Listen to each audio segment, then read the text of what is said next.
들어갑니다. 1문단. 인간은 오래전부터 무한에 대해 생각하였다.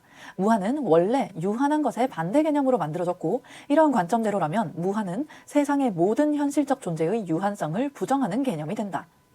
까지는 문제 없으시죠? 우리는 지금부터 무한에 대한 글을 읽게 될 거고요. 이 무한은 원래는 유한한 것의 반대 개념이었다. 현실적 존재의 유한성을 부정하는 개념이었다. 원래는 이랬는데 라는 표현 자체가 그 뒤에 어떠한 변화가 있었어요 라는 내용으로 연결될 가능성이 높겠죠. 이러한 생각은 모든 인간의 직관을 뛰어넘는 압도적인 것이었기 때문에 고대인들은 무한을 받아들이지 않고 회피하려고 하였다. 하지만 무한을 과학적, 수학적으로 분석하려는 시도로 인해 무한에 대한 사람들의 인식은 많은 변화를 거듭하여 현재에 이르고 있다. 그러면 앞으로 이어질 내용은 무한에 대한 과학적, 수학적 분석이 되겠죠. 2문단. 아리스토텔레스는 무한을 현실적 무한과 잠재적 무한으로 구별하였다. 지금부터 두 가지 종류의 무한을 우리도 구분하면서 읽어야 돼요. 현실적 무한은 실체가 존재한다는 무한이고, 잠재적 무한은 가능성으로만 생각할 수 있는 무한을 의미한다. 예를 들어 자연수가 1부터 시작하여 1씩 계속 커진다면 1을 계속 세는 것은 가능하다. 하지만 가장 큰 자연수가 무엇인지는 알 수 없다. 따라서 자연수의 집합은 하나의 완결된 형태로 존재하지 않으며 가능성만으로 존재하는 잠재적 무한에 해당한다고 볼 수 있다. 왜냐하면 가장 큰 자연수가 무엇인지 알아야 여기부터 여기까지라는 하나의 완결된 형태로 존재할 수 있을 테니까요. 근데 우리는 가장 큰 자연수가 뭔지 알 수가 없으니까 자연수를 셀 수는 있어도 가장 큰 자연수가 뭔지, 그 자연수의 끝이 무엇인지 알 수가 없으니까 하나의 완결된 형태로 존재하지 않는 가능성만으로 존재하는 잠재적 무한으로 해석을 한다고 하더라. 또한 아리스토텔레스는 시간에는 시작과 끝이 없고 시간을 쪼개어 가장 작은 단위로 나눌 수도 없기 때문에 시간의 흐름은 무한하다고 보았다. 마찬가지 시간에 시작과 끝이 없고 가장 작은 단위라는 개념도 없기 때문에 시간의 흐름이 무한하다 할 때의 이 무한도 가능성으로만 존재하는 무한이 되겠네요. 무한은 무한한 시간의 흐름 속에서 끝없이 전개되므로 무한히 큰 대상은 있을 수 없다고 하였으며, 무한히 증대될 수 있는 것의 전체 모습을 확인하는 것은 불가능하기 때문에 아리스토텔레스는 현실적 무한의 존재를 부정하고 잠재적 무한만을 인정하였다. 무한에 대한 아리스토텔레스의 견해는 중세까지 이어지며 대부분의 학자들은 잠재적 무한을 지지하였다. 그럼 결국 아리스토텔레스가 무한을 실체가 존재하는 무한, 현실적 무한과 실체가 없이 가능성으로만 존재하는 잠재적 무한이라는 두 가지 개념으로 구별하기는 했지만 현실적 무한이란 건 존재하지 않는다라고 부정했다는 얘기가 되네요. 3문단. 현실적 무한에 대한 연구는 19세기 말의 수학자 칸토어에 의해 이루어졌다. 읽으면서 생각해 주셔야 돼요. 지금부터 수학자 칸토어가 현실적 무한에 대해서 어떻게 연구했는지에 대한 내용이 이어질 거고요. 말 그대로 1문단에서 던졌던 떡밥, 과학적이고 수학적인 방법으로 지금부터 무한을 어떻게 분석했는지에 대해서 읽게 되는구나. 2문단에 있었던 표현을 그대로 가져오면 현실적 무한이라는 건 실체가 존재하는 무한인 거고, 그리고 잠재적 무한이 하나의 완결된 형태로 존재하지 않는 것이었으니까 반대 해석하면 현실적 무한이라는 건 하나의 완결된 형태로 존재한다는 얘기가 되는 거죠. 이 전제를 염두에 두고 3문단을 계속 읽으셔야 돼요. 칸토어는 집합을 바탕으로 무한에 대해 생각하였고, 무한의 크기를 비교하는 방법으로 집합의 원소 수인 기수를 제시하였다. 이 문장에서 여러분이 중요하게 이해해 주셔야 되는 건 무한의 크기를 비교한다는 이 표현이에요. 우리가 일반적으로 생각하는 무한은 그야말로 무한, 한계가 없는 거여서 한계 없이 계속해서 커지는 게 무한이니까. 사실은 그 무한은 끝도 없이 큰 거니까 무한의 크기를 비교한다는 말이 성립이 될 수 없어야 하잖아요. 근데 수학자 칸토어는 무한의 크기를 비교하기 위해서 기수라는 것을 사용했다라고 얘기했으니까 칸토어 입장에서 무한이라는 존재는 그 크기를 비교할 수 있는 대상이 되는 거고, 결국 무한이 크기가 있는 존재가 되는 거예요. 크기가 있는 존재라는 건 완결된 형태가 있고 하나의 실체로서 존재하는 현실적 무한이다 하는 표현과 일맥상통하는 거죠. 그래서 지금부터 그 크기를 가지고 있는 무한과 무한을 비교하기 위해서 집합의 원소 수, 원소의 개수인 기수라는 개념을 활용할 겁니다. 칸토어는 두 집합 A, B가 1대1 대응이 되면 집합 A, B는 같은 기수, 같은 원소의 개수를 가지며 두 집합의 크기는 같다고 하였다. 괜찮죠? 집합 A, B에 있는 원소 하나하나가 1대1로 대응을 할 수 있으면 원소 개수가 같은 거니까 결과적으로 두 집합의 크기는 같은 것이다 라는 것이 칸토어의 기본 입장인 거고, 가령 예시 나오네요. 자연수의 집합과 짝수의 집합이 있을 때 짝수의 집합은 자연수의 부분 집합이며 자연수의 집합은 짝수의 집합보다 2배 많은 수를 가지고 있을 것이라고 헤아릴 수 있다. 그렇게 생각할 수 있다. 하지만 뒤에가 중요한 내용이겠죠? 각각의 자연수를 그 자연수의 2를 곱한 숫자와 짝을 지으면 두 집합의 모든 원소는 1대1로 대응한다. 1은 2와 2는 4와 3은 6과 짝이 지어지는 식으로 1대1로 대응하는 것이다. 이러한 대응은 무한히 이어지고 결과적으로 두 집합은 1대1로 대응한다. 따라서 두 집합의 기수는 같다고 할 수 있는 것이다. 두 집합의 기수가 같다는 것은 숨겨진 결론. 두 집합이 어떻다는 얘기? 자연수의 집합과 짝수 집합의 크기가 같다라는 결론이 기결되는 거죠. 이런 식으로 무한과 무한의 크기를 비교하는 게 칸토어가 무한을 분석하는 방법인 거예요. 결국 앞에서 나왔던 표현, 자연수는 짝수의 2배만큼 많을 거야 라고 생각하는 건 일반적인 통념인 거고요. 그에 비해 칸토어가 알아낸 결론은 자연수와 짝수의 원소의 개수가 같다라는 거여서 이거 두 가지 잘 대조해서 기억해 주셔야 돼요. 위에 거는 통념, 밑에 있는 게 칸토어의 결론. 그야말로 무한이기 때문에 1과 2, 2와 4, 3과 6 이런 식으로 끝없이 하나씩 매칭시킬 수 있을 것이다. 따라서 계속해서 무한이 1대1 대응이 되기 때문에 무한의 크기가 서로 같다라는 결론이 기결된 거예요.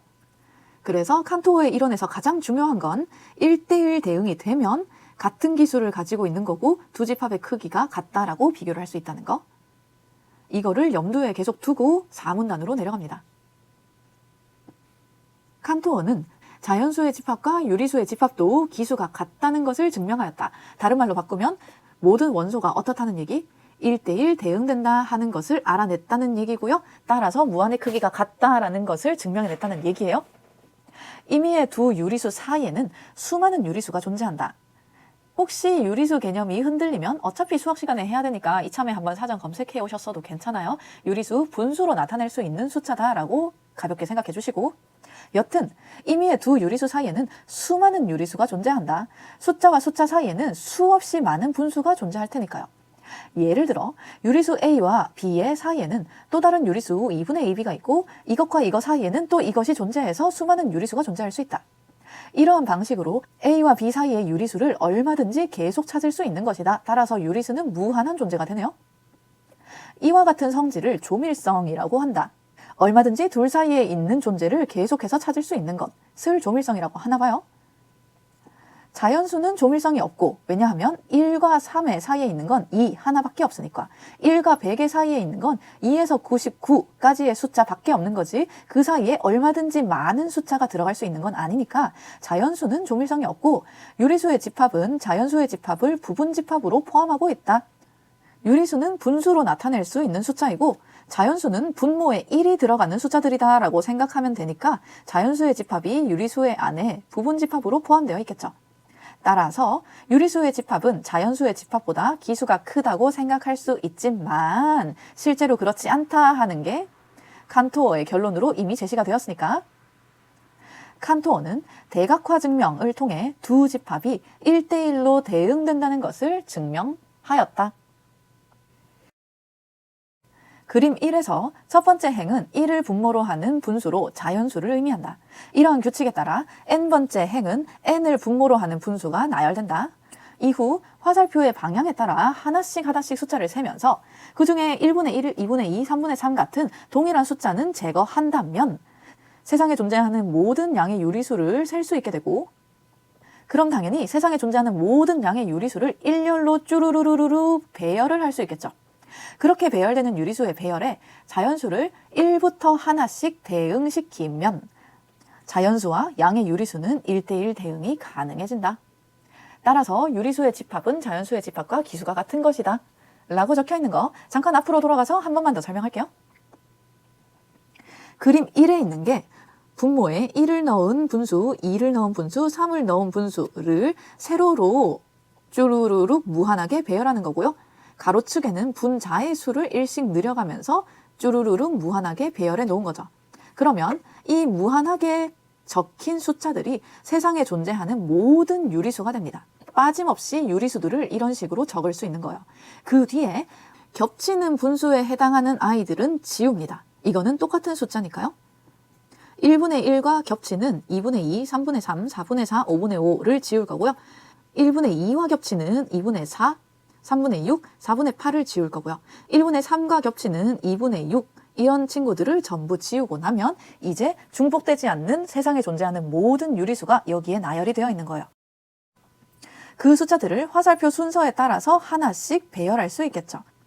1분의 1, 1분의 2, 2분의 1, 3분의 1, 겹치는 것 빼고 1분의 3, 1분의 4, 2분의 3 이런 식으로 화살표 방향에 따라서 일렬로 쭉 배열하면 세상에 존재하는 모든 유리수를 우리는 일렬로 배열할 수 있는 거고 이 모든 유리수의 배열에 자연수를 하나씩 1대1 대응을 시킬 수 있다는 거예요. 자연수 1, 2, 3, 4를 마찬가지로 일렬로 나란히 배열시켜서 하나씩 짝을 맺어주면 이게 곧 1대1 대응이 되는 거고 이런 1대1 대응이 무한히 이어질 테니까 유리수 집합과 자연수 집합은 종국적으로 똑같은 개수의 원소를 가지고 있는 집합이 된다라는 것이 칸토어의 주장인 거죠.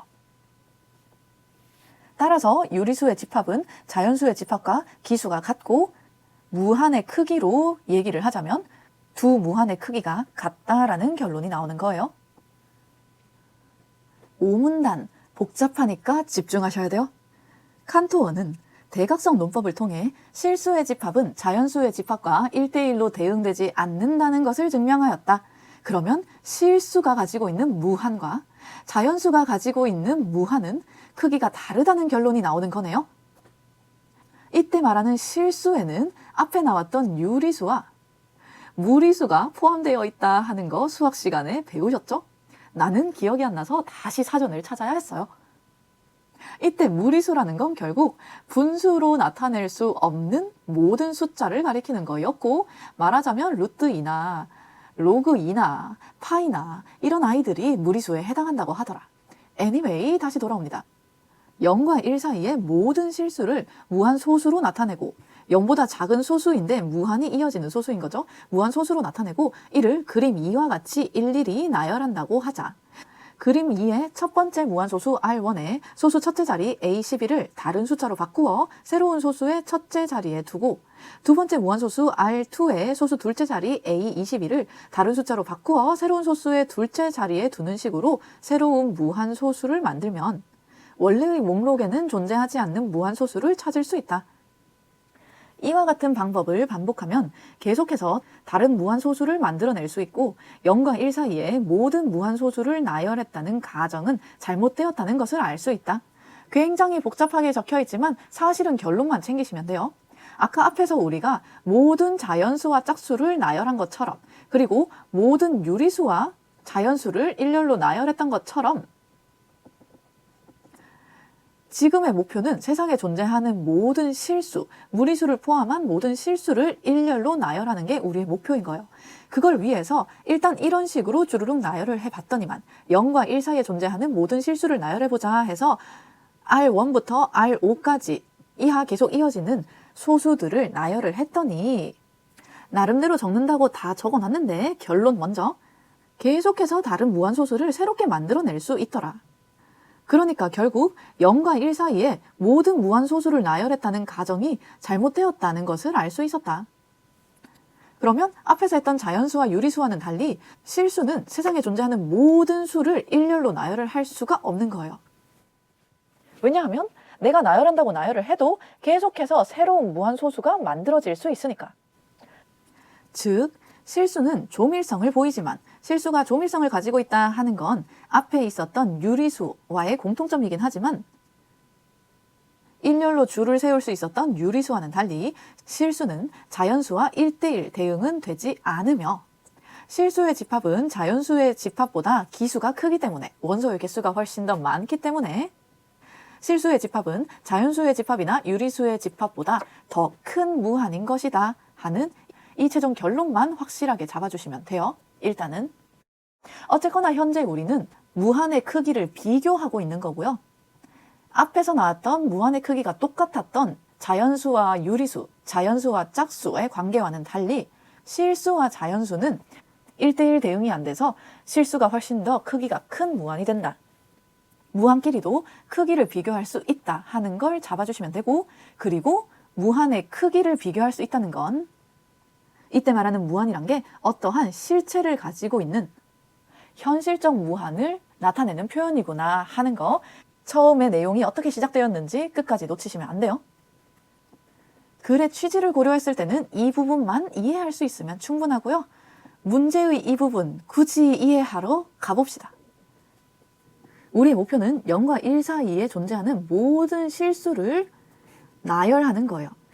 그림 2에 있는 시도는 0과 1 사이에 있는 모든 소수를 어떻게든 체계적으로 나열하기 위한 시도였다라고 생각해 주시면 되고, 아까 유리수를 배열했던 것처럼 분모에 1이 들어가는 숫자들과 분모에 2가 들어가는 숫자들, 이런 식으로 세로 열을 쭉 배열한 다음에 가로축으로는 분자에 들어가는 숫자를 1, 2, 3, 4 이런 식으로 배열했었잖아요. 그 원리를 여기 있는 실수에도 유사하게 적용하려고 했던 거죠. 그래서 첫 번째 행에는 1로 시작하면서 뒤에 있는 숫자가 1, 2, 3 하나씩 커지도록 배열한 거고, 두 번째 줄에는 2로 시작하면서 뒤에 있는 숫자가 1, 2, 3 이런 식으로 하나씩 커지게 배치를 해 본 거예요. 이런 식으로 나름대로 체계적으로 배치를 하려고 했음에도 불구하고 어떤 문제가 생기냐 하면 이 체계에 부합하지 않는 케이스가 너무 많다는 거예요. 여기에 있는 숫자 이외에 새로운 소수를 우리가 무한히 만들어낼 수 있는데 어떤 식으로 만들어낼 수 있느냐.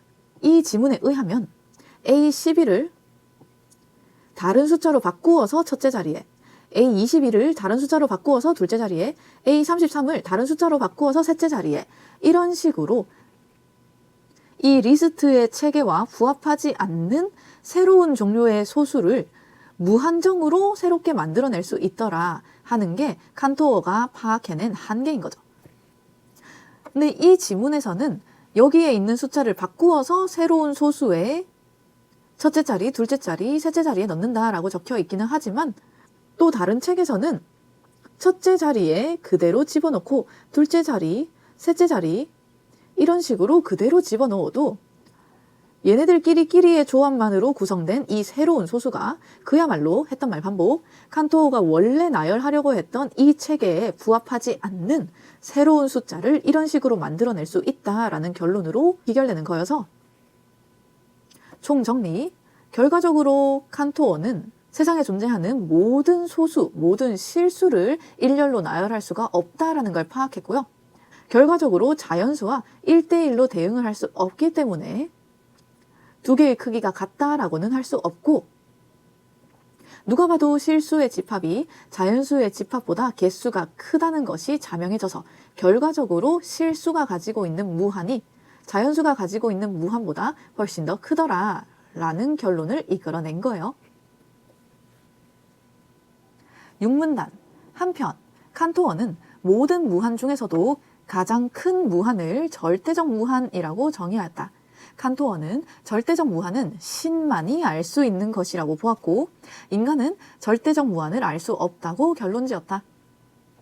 무한에 대한 칸토어의 연구 결과는 당시의 수학자나 철학자들에게 환영받기도 하고 비판받기도 하였지만, 무한을 회피하던 이전의 태도에 멈추지 않고 이해하려고 노력하며 무한을 현대 수학 및 과학의 영역으로 끌어들였다는 점에서 의의가 있다고 볼 수 있다 하면서 지문이 마무리되었네요. 그러면 이 지문을 결국 단순화시키면 아리스토텔레스가 주장했던 잠재적 무한이 있었고, 그 이후에 칸토어가 수학적, 과학적으로 분석해낸 실체가 있는 현실적 무한이 있었던 거죠. 이 현실적 무한이 그야말로 실체가 있었기 때문에 무한끼리끼리 크기 비교가 가능했는데 자연수와 유리수와 짝수는 상호 간의 1대1 대응이 가능해서 크기가 같은 무한이 되는 거였고 오직 실수만이 위에 있는 그룹보다 크기가 큰 무한으로 기결이 되는 거였다. 그 뒤에 신만이 알 수 있는 절대적 무한에 대한 언급으로 글이 마무리가 되었던 거고요. 1대1 대응이 되는 경우에는 원소의 개수, 기수의 개수가 같다고 보고 따라서 무한의 크기도 같다고 본다 하는 이 전제를 잘 이해해 주는 게 중요한 지문이었어요. 1번 문제, 윗글에 대한 설명으로 가장 적절한 것은 맞는 것을 고르셔야 되고요. 1번, 무한을 수학적으로 분석한 칸토어의 생각이 지닌 과학적 한계를 제시하고 새로운 방법을 제시하고 있다. 칸토어가 지닌 한계 언급된 적 없고요. 새로운 방법 제시된 적 없고요. 2번, 아리스토텔레스와 칸토어가 무한을 바라보는 관점을 제시하고 각 관점의 장단점이 무엇인지 설명하고 있다. 앞절까지는 맞는 말이지만 각 관점의 장단점을 언급한 적은 없죠. 3번, 시대에 따라 무한을 분류하는 기준이 달라지는 과정을 설명하고부터 주의하셔야 돼요. 무한의 종류가 나뉘어져 있었고 그리고 마지막에 칸토어가 언급한 새로운 무한, 다른 종류의 무한이 언급되기는 했지만 그렇다고 해서 무한을 분류하는 기준 자체가 달라지는 과정을 언급한 건 아니니까 앞절도 틀렸다라고 생각해 주셔야 되고 그 뒤에 마찬가지 각 분류 기준의 공통점과 차이점 언급할 수가 없겠죠. 4번, 아리스토텔레스가 밝힌 무한의 수학적 원리를 철학적 관점에서 분석하며 무한의 다양한 성격을 제시하고 있다. 아리스토텔레스는 수학적으로 분석한 적이 없죠. 그래서 정답이 5번. 고대인으로부터 이어진 무한에 대한 인식 변화를 소개한 후 무한을 수학적으로 설명하려는 칸토어의 시도를 소개하고 있다. 맞는 말. 2번 문제, 윗글을 읽고 알 수 있는 내용으로 적절하지 않은 것은 틀린 것을 고르셔야 되고 1번, 잠재적 무한은 세는 것이 가능하지만 마지막을 파악하는 것은 불가능하다. 맞는 말이었어요. 이 문단에서 아리스토텔레스가 얘기한 자연수와 관련해서 이런 언급이 있었습니다. 자연수 자체를 하나씩 세는 것은 가능하지만 가장 큰 자연수를 파악하는 건 불가능해서 잠재적 무한, 말 그대로 가능성으로만 존재하는 거였죠. 2번, 무한은 실체의 존재 여부에 따라 현실적 무한과 잠재적 무한으로 나눌 수 있다. 맞는 말이고 중요한 내용이었죠. 현실적 무한만이 실체를 가지고 있는 무한이었어요. 3번, 두 집합이 모두 조밀성을 보이더라도 두 집합의 원소는 1대1로 대응되지 않을 수 있다. 맞는 말, 조밀성이라는 표현 자체가 실수 집합과 자연수 집합에 공통적으로 적용되는 개념이었기 때문에 둘 다 조밀성이 있다고 하더라도 실수와 자연수가 1대1로 대응되는 건 아니었죠. 4번, 무한의 크기를 비교하기 위해 집합 간의 크기를 비교하려면 먼저 각 집합의 기수를 정확히 알아야 한다. 이때 말하는 기수는 원소의 개수였고요. 집합 간의 크기를 비교하기 위해서는 원소의 개수를 정확히 아는 게 아니라 원소끼리끼리 1대1 대응이 되는지 여부를 파악하면 되는 거였죠. 그러니까 무한이 존재하는 집합끼리끼리도 그 집합 간의 크기를 비교할 수 있다라는 결론이 나왔던 거였죠. 그래서 4번이 정답. 5번, 자연수의 집합과 유리수의 집합의 크기를 비교하는 것은 가능하지만 그러니까 둘의 크기가 똑같다라는 결론이 나왔던 거지만 가장 큰 자연수나 유리수가 무엇인지는 알 수 없다. 맞는 말이네요. 3번 문제. 윗글의 내용을 바탕으로 보기에 대해 이해한 내용으로 적절하지 않은 것은 틀린 것을 고르셔야 되고 보기, A 호텔에는 무한 개의 방이 있고 모든 방에는 1부터 시작하는 자연수로 호수가 매겨져 있다. 그 호텔의 모든 방에는 손님이 투숙하고 있는 상태이다. 그러던 중 한 명의 새 손님이 찾아와 투숙할 방을 구했다. 지배인은 투숙하고 있던 모든 손님을 방 호수가 큰 방향으로 한 칸씩 옆방으로 옮겨달라고 부탁하였고 비게 된 1번 방에 새 손님을 묵게 하였다. 여기까지 무슨 상황인지 머릿속으로 그림 그리시면 돼요. 1번부터 숫자가 적혀있는 무한히 많은 호텔 방이 있습니다. 여기에 모든 방에 손님이 투숙하고 있는 상황이었던 거죠. 손님 몇 명씩이 투숙하고 있는지는 안 적혀 있지만 어쨌거나 각 방을 차지하고 있는 손님이 있는 상태다라는 걸 염두에 두시면 기존의 이 호텔은 호텔 방과 투숙객 사이에 1대1 대응이 이루어지고 있던 상황이었네요. 근데 이러던 중에 한 명의 새로운 손님이 찾아와서 지배인이 어떤 결정을 내렸냐 하면 한 칸씩 옆방으로 옮겨달라고 부탁을 했고 비게 된 1번 방에 새 손님을 묵게 하였다더라. 그럼 새로운 숙박 상황은 기존에 있던 손님이 한 칸씩 옆방으로 밀려서 2번 방부터 A, B, C가 순서대로 들어가 있는 상태고 1번 방에 새로운 손님이 들어온 거죠. 그러면 한 명이 추가되기는 했지만 결과적으로 호텔 방과 투숙객이 1대1 대응이 이루어지게 된다 하는 결론 자체는 변함이 없는 거예요. 그리고 그 다음날 한 명의 새 손님이 찾아와서 투숙할 방을 찾았다. 지배인은 모든 방의 손님들에게 현재 투숙하고 있는 방의 호수에 2를 곱한 숫자의 방으로 옮겨달라고 부탁하였고 남은 방의 새 손님들을 모두 투숙시킬 수 있었다. 자, 다시 갑니다. 이제는 기존에 투숙하던 손님들이 각각의 호수에 2를 곱한 숫자의 방으로 이동할 거예요. 그러면 결과적으로 기존 손님들은 모두 짝수 호실에 위치하게 되는 거고 무한 개의 짝수 호실이 차지가 되는 반면 무한 개의 홀수 호실이 비어 있게 되는 상황인 거죠.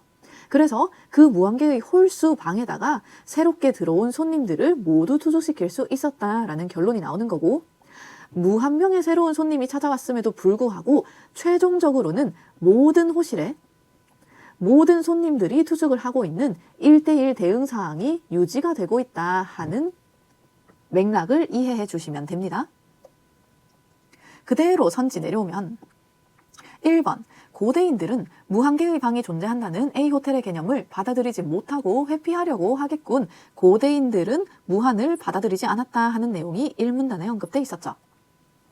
2번 아리스토텔레스는 무한 개의 방이 있는 호텔에 무한한 손님을 수용하는 것이 가능하더라도 전체 방의 개수를 판단할 수 없기 때문에 A호텔은 가능성으로만 존재할 수 있다고 말하겠군. 아리스토텔레스는 잠재적 무한만을 긍정했다라고 이 문단에서 언급돼 있었으니까요. 3번 칸토어는 A호텔의 방의 집합과 A호텔에 숙박 중인 손님의 집합은 같은 기수를 가진다고 판단하겠군. 맞는 말이죠. 왜냐하면 1대1 대응이 되는 공간이었으니까. 결과적으로 호텔 방의 무한과 손님의 무한은 같은 크기의 무한이 된다라는 결론까지 챙겨주시고요. 4번 칸토어는 A호텔의 연속된 방 사이에 유리수를 호수로 하는 무한한 수의 새로운 방이 생성된다면 무한한 수의 손님이 방문하더라도 방은 항상 남는다고 생각하겠군. 틀렸다 하는 거 납득하실 수 있을까요? 유리수는 자연수와 1대1 대응되는 집합이었으니까 유리수를 호수로 하는 무한한 수의 새로운 방이 생겨도 기존의 자연수에 하나씩 배정되어 있었던 손님들이 그대로 유리수의 1대1로 하나씩 배정이 될 수 있겠죠. 따라서 방은 항상 남는 게 아니라 모든 방이 1대1로 가득 차 있을 거예요. 4번이 틀린 선지. 5번 칸토어는 A호텔에 원래 숙박하고 있던 전체 손님의 집합과 새로운 손님이 숙박한 이후의 전체 손님의 집합은 자연수의 집합과 동일한 크기를 가진다고 보겠군. 마찬가지 맞는 말이죠. 왜냐하면 1대1 대응이 가능한 상황이었으니까. 4번 문제. 기역과 니은에 대해 이해한 내용으로 적절하지 않은 것은 틀린 것을 고르셔야 되고 기역, 대각화 증명은 유리수와 자연수의 크기가 무한의 크기가 똑같다라는 걸 증명한 거였고 니은, 대각선 논법은 실수의 기수와 자연수의 기수가 다르다라는 걸 증명해낸 거였어요. 1번 선지. 기역과 니은은 모두 어떤 수의 집합과 자연수의 집합의 1대1 대응 여부를 증명하기 위한 방법이다. 맞는 말. 2번. 기역과 니은은 모두 어떤 집합이 다른 집합의 부분 집합이 아니더라도 집합의 크기가 같을 수 있다는 것을 증명할 수 있다. 라고 적혀 있는데 기역에서 다룬 자연수는 유리수의 부분 집합이었고요. 니은에서 다룬 자연수도 실수의 부분 집합이었기 때문에 기역과 니은 모두 부분 집합이 아닌 경우에 집합의 크기를 비교하는 것은 증명할 수가 없겠네요. 2번이 틀린 선지. 3번 기역과 니은에서 유리수의 집합과 실수의 집합은 모두 조밀성을 보이는 집합이다. 유리수와 실수의 공통점이다 하는 거 우리 지문 읽으면서 파악했었죠? 4번 기역은 두 유리수 사이에 다른 유리수를 찾는 방법을 니은은 나열한 실수를 바탕으로 원래의 목록에 없던 새로운 무한소수를 찾는 방법을 활용한다. 맞는 말. 그래서 기억은 두 유리수 사이에 존재하는 다른 유리수, 세상에 존재하는 모든 유리수들을 나열할 수 있는 방법을 파악한 거였고, 니은은 원래의 목록에 없던 새로운 무한소수를 무한정 찾을 수 있었기 때문에 실수와 자연수의 1대1 대응이 이뤄지지 못한다라는 것을 증명해냈었으니까요.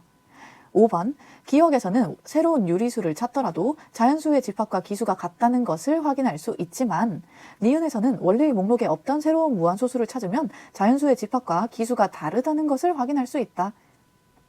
그래서 유리수와 자연수는 무한의 크기가 같았지만 실수와 자연수는 무한의 크기가 다르다라는 결론으로 귀결된 거였죠.